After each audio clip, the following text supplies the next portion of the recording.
Okay, so here it is. New Year's Eve in frickin' Buenos Aires. Unbelievable. Craziness everywhere. Fireworks, explosions. It's nuts. And the street scene is unbelievable. It's like Mardi Gras, New Orleans, whatever.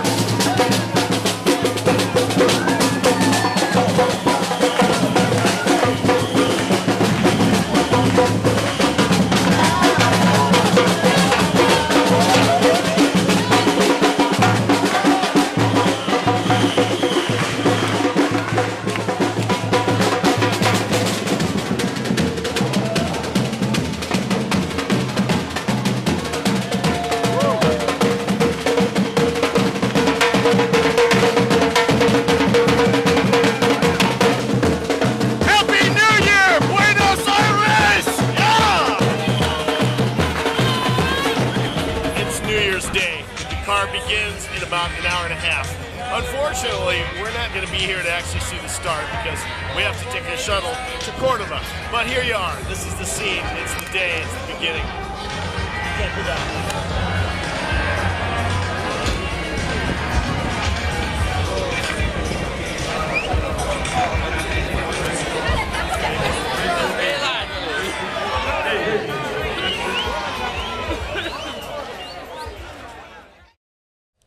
Well, here we are. The gang is here. And behind me you see the main building for Estancia La Paz. The estancias were typically they were working ranches, but they were gigantic. And they developed their own lifestyle and culture that revolves around them within Argentina. It's very genteel, it's very calm, it's very relaxed. It's very, don't worry about time. There's work to be done, but it's not so urgent. And that's an unusual way of looking at things for most Americans. This estancia happens to be one of the more famous ones and a favorite of the past president of Argentina. He spent a lot of time here, so we feel kind of like we've stepped up a notch in society. We're hanging out at a pretty cool place. Well, you know, you just can't line 20 motorcycles up on a lawn and not have people come around to check it all out. And many of the people here know that we're part of the Dakar, and they're even more curious because of that. So here you have Team RawHyde Dakar 2011. What do you guys got to say about that? Yeah! Good stuff. Good stuff. Fred Waltzy said that he packed, between he and Karen, 27 pounds of clothing and 32 pounds of electronics. I thought that was Adam that did that. Yeah? I'm not so sure. Adam bringing all that stuff. Nothing. I brought the cable and my wire. Steve, what do you got to say about it all, man? Oh, this is fantastic, Jim. This is, I'm putting on, mounting a GPS so I'll know where I'm going. That's good. Yeah. And I'm going to do some, move the bars back a little bit so that I can, with my short arms, can sit a little bit further back when I'm going through that sand. There you go. And be a little bit more comfortable. Yeah. And this lovely lady here is Augustina. I think that she's Jorge's general manager, but say something like, welcome us to Dakar in Espanol. Bienvenidos al Dakar. I hope to have a very nice time, and I'm very sorry I cannot go with you. Oh yeah, we are too. We are too. maybe next year. Maybe next year. I hope so. Well, you know, many times the best laid plans of mice and men go awry when circumstances out of your control rear their ugly heads. And Keith and I are sitting in the Howard Johnson's motel in Zarate, Argentina, waiting for our ship to come in, literally. It's been a real nightmare trying to get our truck through customs, and it's really not the shipping lines company, it's not really customs, it's the fact that for the last 5 days the boat with our support truck has been anchored in the harbor because there was no room at the inn, so to speak. But apparently at 4 o'clock this morning our ship came in. It's at the dock, and we are going to be heading down to the customs agents to open up the truck, let them do an inspection, and we're hoping against hope that we get the hell out of here late this afternoon. So until then, we're sitting on the dock of the bay. Anything to say there, big guy? Here we sit. So yeah, what a colossal pain in the ass this has been.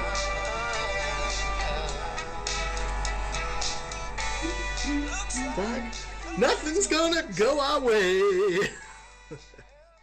So here we are in the offices of Agent Cia Robinson, which is the agent in Buenos Aires for the Wallenius Wilhelmsen shipping line.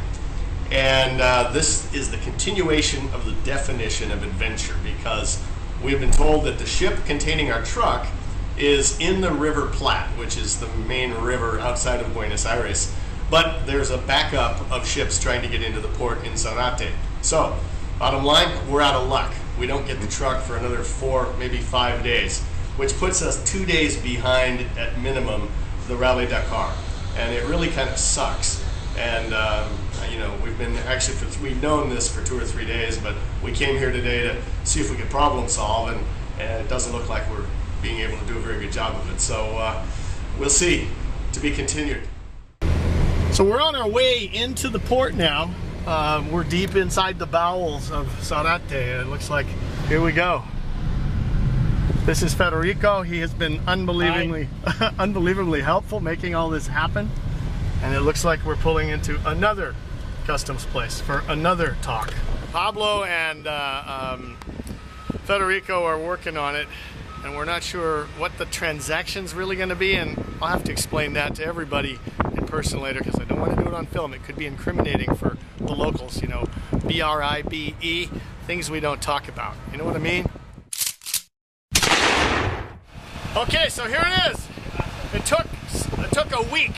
Should have only taken a day, but we're here. We finally got the friggin' truck. Now we have a 30-hour drive to get up to Jujuy, where the race is. So me and Emmett and Keith are going to be a little bleary-eyed tomorrow night at midnight, but let's see what happens. So the truck appears to be in good shape. It's running, the air conditioning is on, and I am ready to get the hell out of here. We are heading, we just said goodbye to Fred and Karen, and we're heading for Paso de Gama. And we will, by hook or by crook, make it to a hotel this evening and get enough sleep that we can merit a ride tomorrow. So this is a really beautiful area. We're up about 7,000 feet, I think. And this is the view inside Mighty Whitey as we move into hour 27 of our journey. Looks like a bomb went off in here.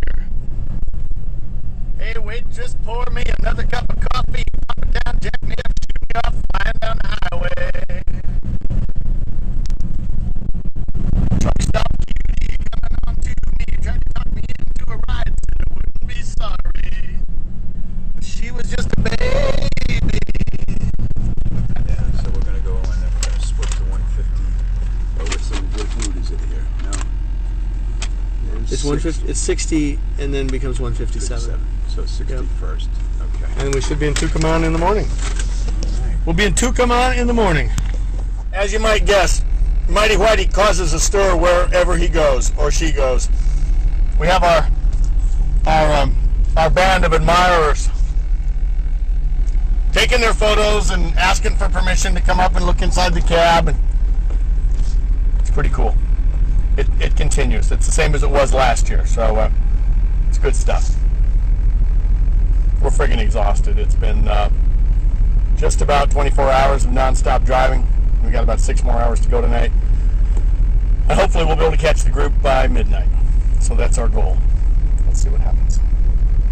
After 5 freaking days, finally the motorcycles come rolling out of the truck. Yeehaw! And we did this in the finest fashion. We didn't ask for permission. We figured we'd beg for forgiveness. We just got we backed the truck right up against the steps of the hotel, and we're rolling it out. So, and the cops have just showed up. So there we go.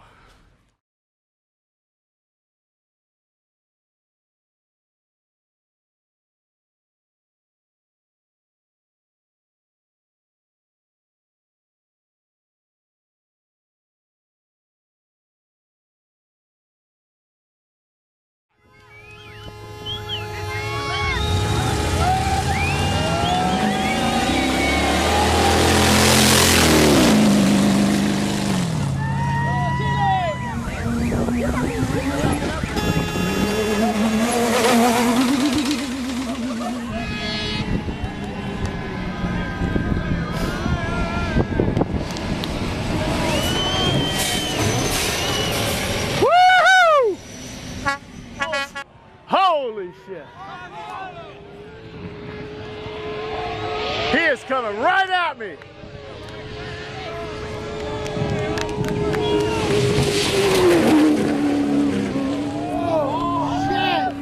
Oh, Jesus. Is he going into the crowd?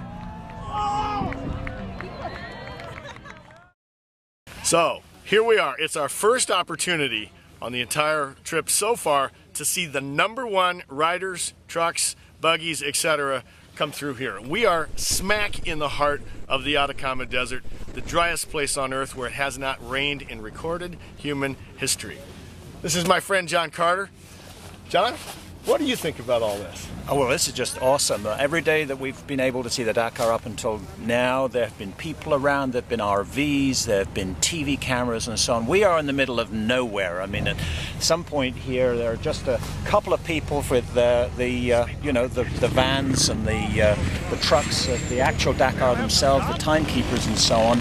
But other than that, there is nothing. We will see the riders come around here from across probably, 3 miles away and coming up towards us in heaps of dust. If we're not careful, they will run over our toes. We're going to be so close. And then they're going to disappear over the horizon here. This is just awesome. Yep. Just awesome. And this is full throttle terrain too, man. They are going to be going as fast as they can, period. As fast as their cars are capable, they're coming in from that direction. It's going to be freaking awesome. And we have the whole place to ourselves. Yeah, ain't that nice? Nobody here.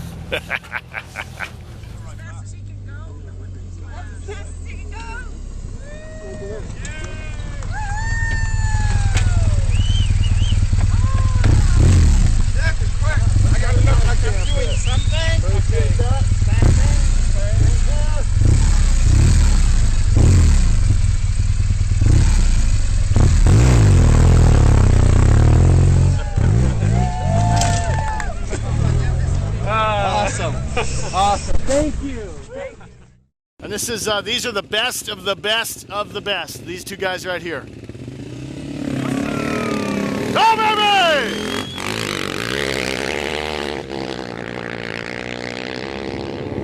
And now, based on the separation that was between them when they arrived, the next guy gets to go out. 4, 3, 2, 1, go!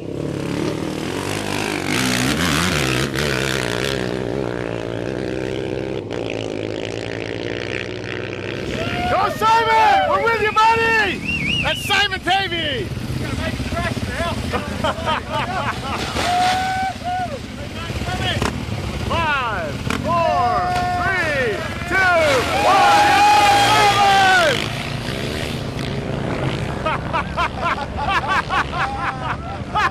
That was for us. That was for us. That was a show for us. Yeah. Holy shit. Holy shit.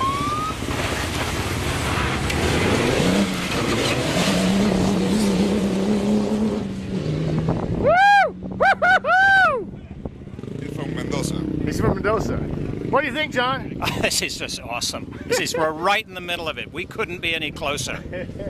Without sitting on the driver's laps. Here comes Mighty Whitey.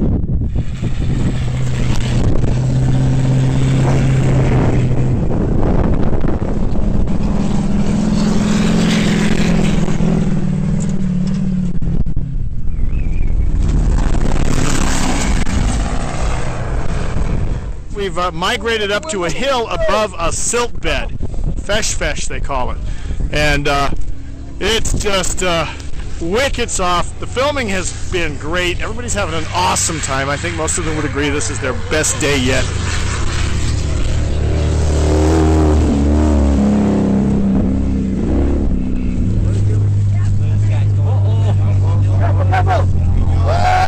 Holy shit.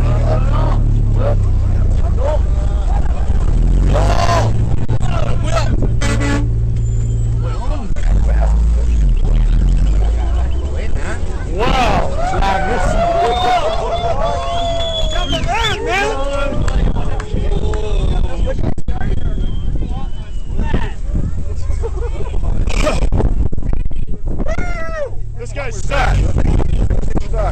I got Jilly here. Whoop. And it's stuck in the... Here's the really fucking crazy part of what just happened.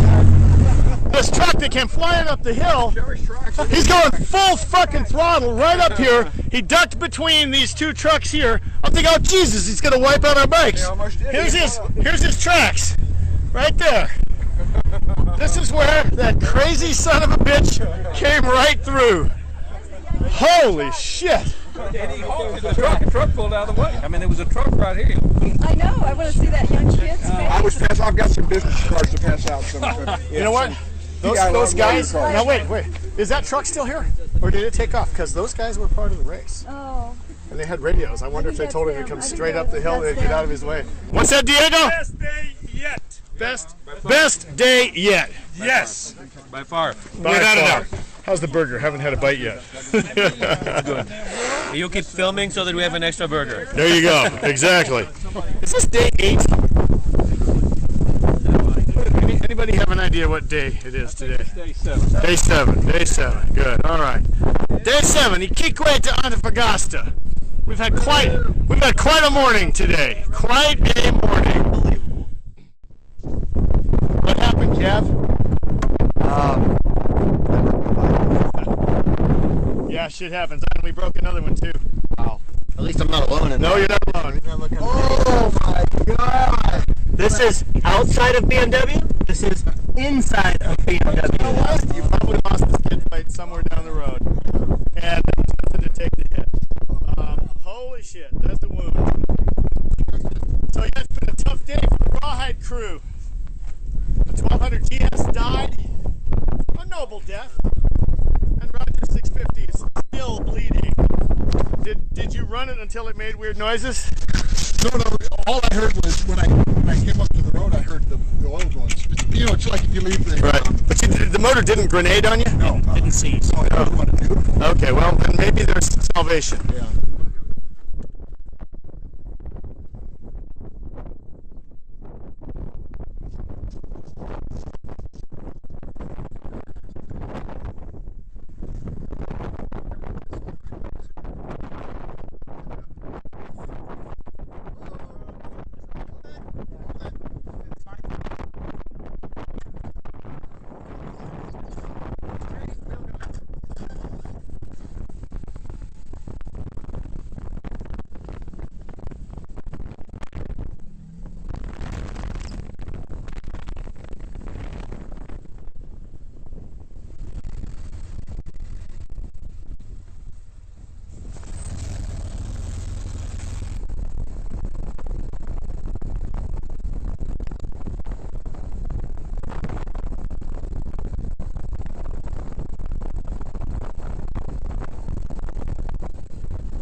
This is great. We'll get all of our people on this side.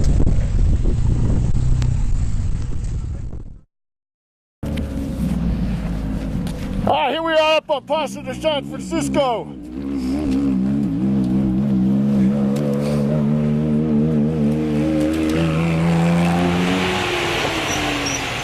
Oh.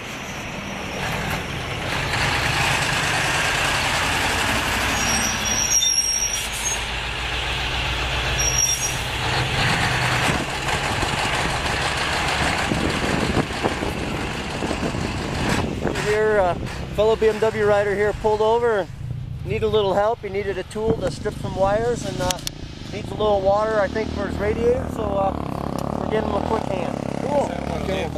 Good morning, Simon. Good morning. It's all relative. I pre-warned them for you. You heard what happened to me, eh? What's that? Blew my engine yesterday, so I've only had a 4 hours sleep. Oh, shit. That's what the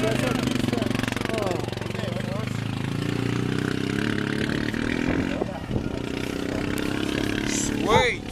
So just hanging out at the top of the pass, and who shows up but Simon Pavey? So there we go. He blew his engine last night, only got 4 hours of sleep, and now it's a big liaison day. But the full story is, obviously it went in the stage. It went in the stage, so you had to be towed out? Oh no. Pushed out? It's more complex than that. Well, do tell. I can't tell the full story, I'd have to kill you. Uh-oh.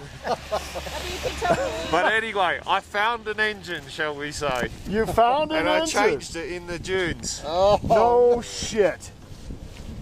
You changed your motor in the dunes, for God's sake. So some poor sot left his bike in the middle of the desert and he has no motor in it when he gets back. No. I found, it's unbelievable. Anyway, I had a little bit of luck and I got a ride. I'll tell you the full Okay, story I look later. forward to hearing that story. See you later, man. Hey, thanks, Rose. Hang on 1 second. Oh! Hey, you Fucking hell! All right, Simon, see you down the road. Good luck. Uh-oh. Never look back.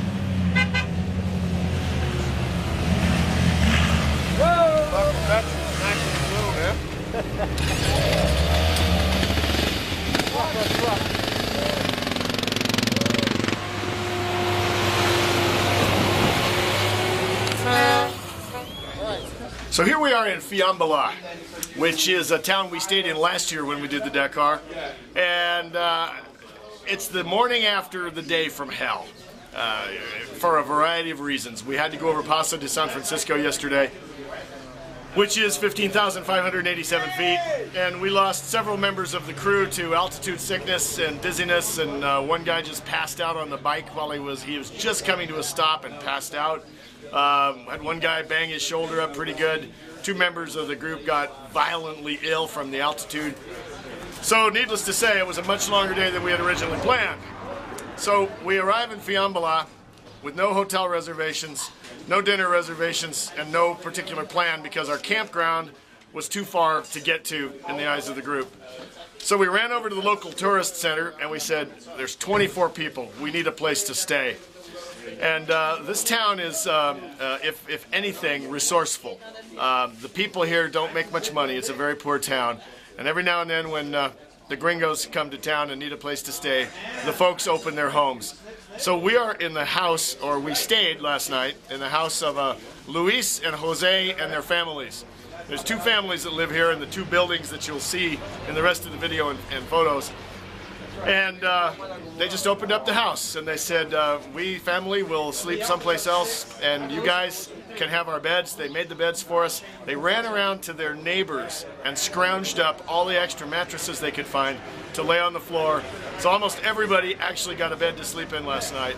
And it was very cool. It's a neat experience. The people are wonderful. The town is very poor, but it's the way it goes. So it was a great fallback position to a shitty day. We found a cafeteria in town, drank way more beer than we ate, and the rest of the drama is about our truck. At the top of Paso de San Francisco, the rear end broke. A cross structural member that held the rear axle in place broke. Sheared a bunch of bolts, busted an airbag. It took us several hours at 15 miles an hour to get off the mountain. And I thought, what the hell chance do we have of getting the truck fixed in Fiambalá? But again, at the tourist center, we asked if there was a mechanic. This is like 8 o'clock at night. They make a phone call. A little guy shows up on a scooter. He went with Kevin. And Kevin went to his garage, and in 3 hours the guy had it fixed. He reattached the broken cross member, welded it in place, fixed the airbag, all for 60 bucks. The best deal on the planet. So all in all, I have a very warm spot in my heart for Fiambalá. It was I won't say a safety blanket, but it was like a snuggling up in a cozy blanket on a cold night. We were exhausted yesterday. Having a bed to sleep in and a shower was the best gift we could have gotten. So otherwise it would have been on the dirt in a parking lot somewhere. So much for adventure.